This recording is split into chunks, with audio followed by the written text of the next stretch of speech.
असतो म्हणून आपल्याला असं वाटतं, पण शेवटी महाराष्ट्राचा विचार, ही जनसेवेची भावना आणि खऱ्या अर्थानं आलेली जबाबदारी पेलणं, मला असं वाटतं दादांना हीच आदरांजली असेल. कारण की दादांनी एक क्षणसुद्धा शांत बसले नव्हते किंवा स्वतःसाठी दिला नव्हता. जो काही वेळ आहे तो समाजासाठी दिला होता आणि म्हणून आज जी जबाबदारी घेतली जाते ती गटनेतेपदाची असेल किंवा महाराष्ट्राच्या जनसेवेची असेल तर त्या वहिनी घेतात. आपण म्हणत आहात की भावनांपेक्षा कर्तव्य जास्त महत्त्वाचं आहे, त्याच्यामुळे तुम्ही सगळे सुमित्रा पवार यांच्यासोबत उभे आहात. मात्र दुसरीकडे बारामतीमध्ये शरद पवार, सुप्रिया सुळे, रोहित पवार याच्यासह संपूर्ण पवार कुटुंब त्या ठिकाणी बारामतीमध्ये आहे. त्यांचं असं म्हणणं आहे की आम्हाला या सगळ्या संदर्भात कोणतीच कल्पना नाही आहे, आम्हाला कुणी या संदर्भातलं कळवलेलं नाही आहे, आम्ही इथेच आहोत बारामतीमध्ये. मला असं वाटतं की आदरणीय दादांनी 2.5 वर्षापूर्वी जो निर्णय घेतला त्या निर्णयासमवेत पहिल्या दिवसापासून आम्ही सगळेजण आलो. गेल्या 2.5 वर्षाच्या निर्णयामध्ये आम्ही सगळेजण दादांच्या समवेत राहिलो. हा राष्ट्रवादी काँग्रेस पक्ष म्हणून आमच्या पक्षामध्ये जे निर्णय झालेले आहेत ते मांडले गेलेले आहेत. मग ते आदरणीय प्रफुल्लभाई असतील, आदरणीय तटकरे साहेब असतील, त्यांनीही मांडलेले. पण त्यांच्याबरोबर चर्चा झाली नाही झाली, मला असं वाटतं की काही गोष्टी आपल्याला समोर येतीलच, याच्याबाबत आम्हाला कोणती कल्पना नाही. पक्ष म्हणून आजचा जो निर्णय होतो तो पक्ष म्हणून होतो. तटकरे आणि प्रफुल्ल पटेल यांनी जास्त घाई केली असं म्हटलं जात आहे. मी मगाशी सांगितलं ना, आता परत सांगते की खऱ्या अर्थानं भावना आणि कर्तव्य एका बाजूला ठेवून आपण सगळं करतोय. भावना बाजूला ठेवून कर्तव्याला प्राधान्य देण्याची जबाबदारी वहिनी. खरं तर त्या माऊलीला सगळ्यात जास्त दुःख जर कोणाला असेल तर त्या माऊलीला असेल.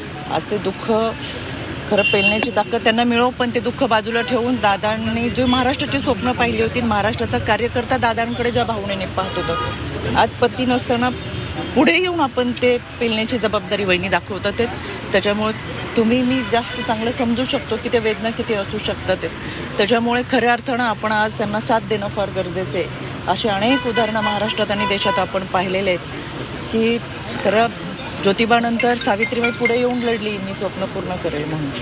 अहिल्यादेवी होळकर पुढे येऊन लढले, मी ते स्वप्न पूर्ण करेल म्हणून.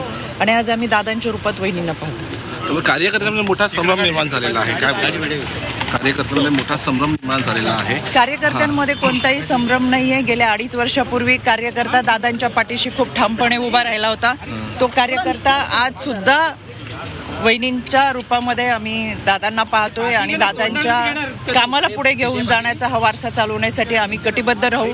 आणि म्हणून कार्यकर्ते ठामपणे हे या निर्णयासमवेत आहेत, वहिनींसोबत आहोत. आणि जो शब्द, जो मूलमंत्र दादांनी आतापर्यंत जोपासला तो या माध्यमातून आम्ही जोपासण्याचा प्रयत्न तटकरे आणि प्रफुल्ल पटेलांनी ही सगळी उपमुख्यमंत्री पदाची शपथ घेण्याची घाई केली. अशा पद्धतीनं सगळं हे पसरवण्याचं षडयंत्र तर नाही आहे ना? कारण की मला वाटतं आदरणीय साहेब आणि प्रफुल्लभाई पटेल हे आपल्याला ह्याच्या सगळ्या प्रश्नांची उत्तरं देतील. पण असं मला मी तेच वारंवार सांगते की महाराष्ट्रात, देशात अशी अनेक उदाहरणं घडली की त्याच्यानंतर अगदी काही ठिकाणी 24 तासात शपथविधी घरातल्या कुटुंबियांनी घेतलेले आहेत. कारण की ती एक कर्तव्य भावना असते, ती जनसेवा असते, ती समाजाची गरज असते आणि ते करणं गरजेचं असतं.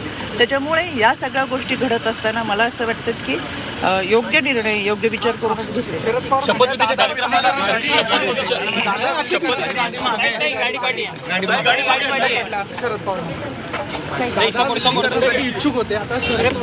याच्यामध्ये पक्षाचे वरिष्ठ आपल्याशी संवाद साधतील, याच्याबद्दल आम्हाला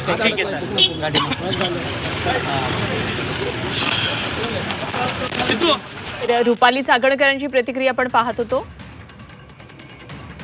तर जे काही निर्णय तो जनतेसाठी घेतल्या, भावनांपेक्षा कर्तव्याला प्राधान्य देत सध्या सुमित्रा पवार या पुढे आलेल्या आहेत आणि त्यामुळे वहिनींच्या रूपात आम्ही दादांना पाहतोय असं त्यांनी प्रतिक्रिया दिलेली आहे. आणि पहिल्यापासून आम्ही अजित पवार यांच्याबरोबर होतो आणि तशी साथ सुनेत्रा पवार यांना देणार असे त्यांनी सांगितले.